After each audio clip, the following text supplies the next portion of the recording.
Negro didn't make the game. See, as long as someone is giving you something, he can always take it back. And this is the mistake this is where our people are making the mistake. We are sitting, waiting for whites. Nobody gets I don't mean it in that sense. Either in court or out of court, we've been sitting and waiting for the man to give us some concessions. Now, whenever you ask if you're asking the white power structure for jobs, that's only a temporary solution. If you ask the white power structure for housing, that's a temporary solution. As Mr. Farmer said, where the Negro used to ask for equality, now he's asking for more. He's asking for more than equality. Well, likewise, if they give us more than equality, 10 years from now we're going to be asking for more than that because the problem has still not gotten a real solution. Mr. Martin, one moment, let me finish what I'm going to say. As long as we accept the temporary solution, the problem will go unsolved. It'll be solved for you and me right now, but not for our children. If the black nations in Africa, most of which have a less number of educated Africans than exist among black people in this country, yet they can establish their own independent nations and try and create a future for their people, then Mr. Muhammad says here in America there are enough black people who profess to be educated, and with all this talk about equality with the white man, if we're equal with the white man, why can't we separate from him and set up our own government and go for ourselves and solve our own problems? In those days, he was called a house nigger. And that's what we call him today, because we still got some house niggers running around here.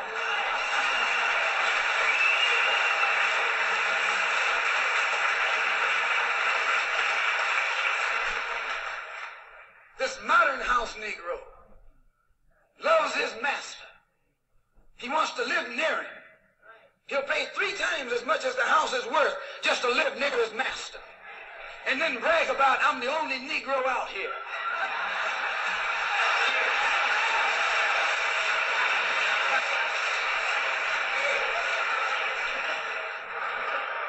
I'm the only one on my job. I'm the only one in this school. You nothing but a house Negro. And if someone come to you right now and say, let's separate, you say the same thing that the house Negro said on the plantation. What you mean separate? From America? This good white man? Where you gonna get a better job than you get here? I mean, this is what you say. I ain't left nothing in Africa. That's what you say, while you left your mind in Africa.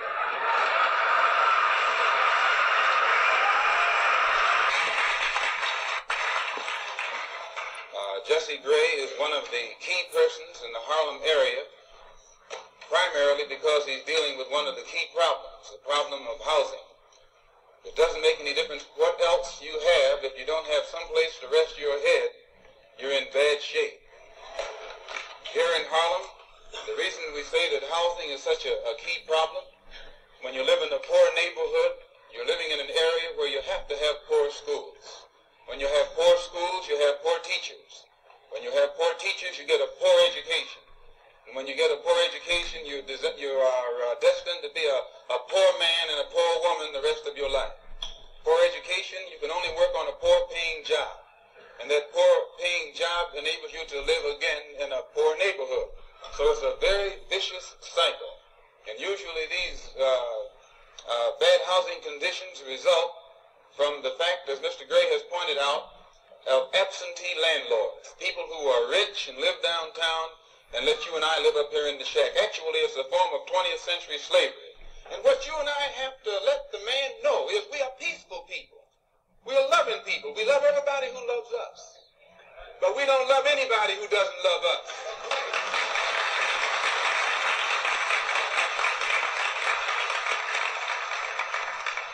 We're nonviolent with people who are nonviolent with us.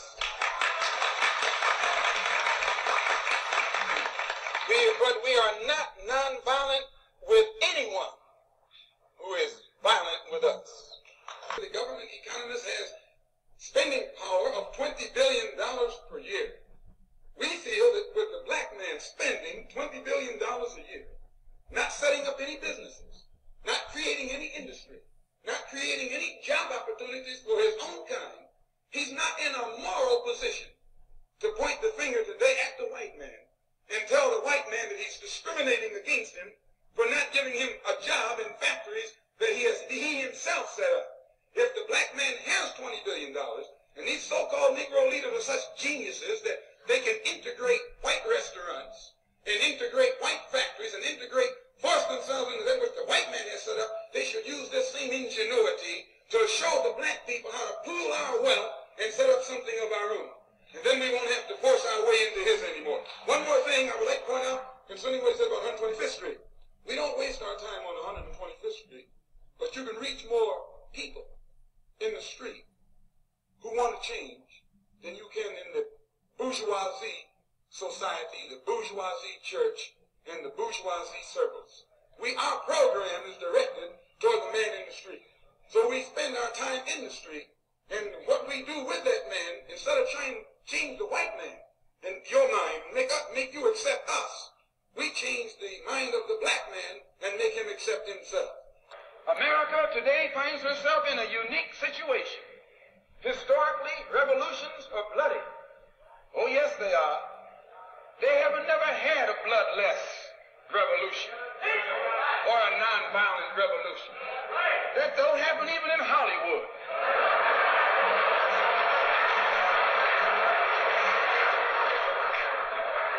You don't have a revolution in which you love your enemy.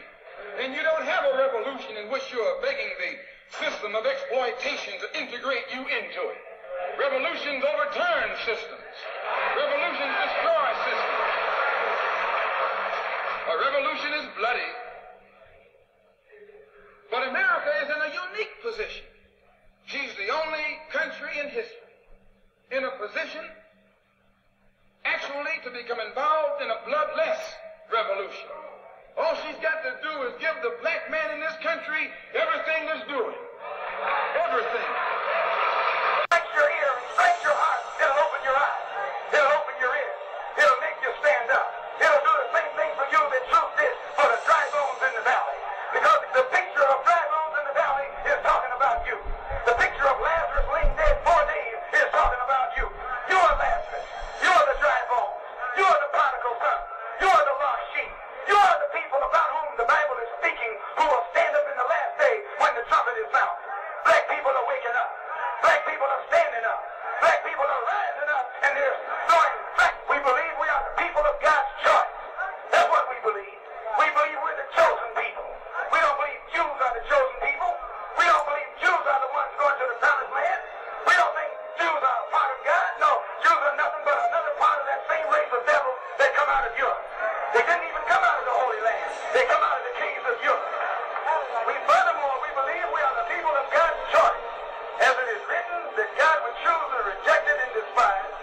And we can find no other person fitting this description in these last days more than the so-called Negroes in America.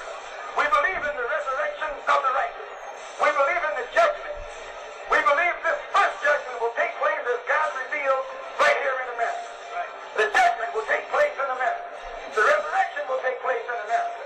The judgment will take place in America. The separation will take place in America. And the destruction will take place in America. Doom will take place in America. Doomsday will take place right here. This is the place the Bible is talking about.